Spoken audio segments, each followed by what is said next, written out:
Good afternoon. Thanks for the presentations. They were very, very informative. I was looking up, obviously, the website over the last few days just to kind of learn more about the project and some of the information sent on by Nacho. I think somebody, I suppose from my background, I would have spent maybe 10 or 15 years working in energy, the energy and buildings, in more specifically energy services and technical services for the healthcare sector, working in hospitals. Following that, I spent about a decade working for University College Cork. The last 5 or 6 years or so, my main focus has been on decentralized energy, and as Nacho will know, we've done a couple of projects there around like energy flexibility services and so on. So, like this project is extremely interesting to me. All elements of it really are quite useful because, like from our experience, one of the biggest challenges that we have is really how do we connect to the buildings and the distributed energy assets within those buildings, like heat pumps or battery storage or EVs, to manage and control flexibility services such as demand response. So it was really interesting to see the kind of work that's being done here. I didn't really see a pilot dedicated to energy, but I suppose there are elements really of two pilots. We say the one around agriculture that's looking at, we say, CO2 and energy efficiency to reduce I suppose, the consumption of farm equipment and farm operations. There could be maybe expansions there around, we say, like, energy production, energy trading, things around, we say, green gas production and storage, and maybe having some farm equipment that is using hydrogen or green gas.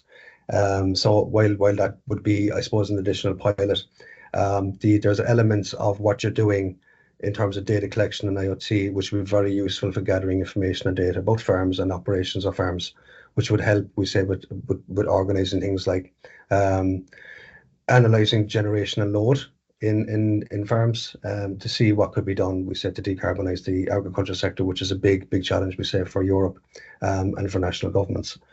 Another thing I looked at, we say, is around the smart buildings, is that there seems to be a strong focus on energy efficiency and reducing energy consumption, but like not to take away too much, I suppose, of the research and analysing occupant behaviour and thermal comfort to ensure that the occupants within those buildings don't feel negatively impacted by the reduction in energy consumption through these energy efficiency measures.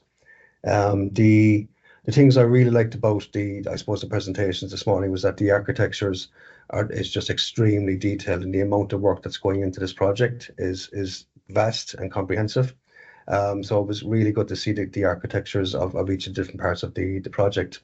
The pilots were well described as well, and what's aimed to be done in this project, and what you hope to get out of it.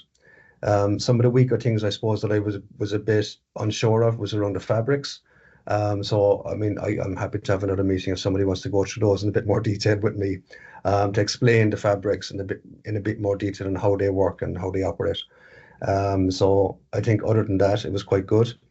Things I liked really, we say, was around the scalability as well of the operation, and the modularized approach to kind of like building upon it with different applications and different connections through API. So that was quite good for more from an energy point of view, looking at flexibility services. Because one of the big things that we do in research here in the IRC is the whole connection on between smart buildings and smart grids. So smart grids and even buildings, like decarbonizing those, you can get to maybe 70 or 80% quite efficiently and quite quickly, but the extra 20 or 30%, or 20 or 30% is going to require further improvements, I suppose, from the user point of view. So whether it's at the building level or at the grid level, how do we get the end users to be more involved in the energy transition?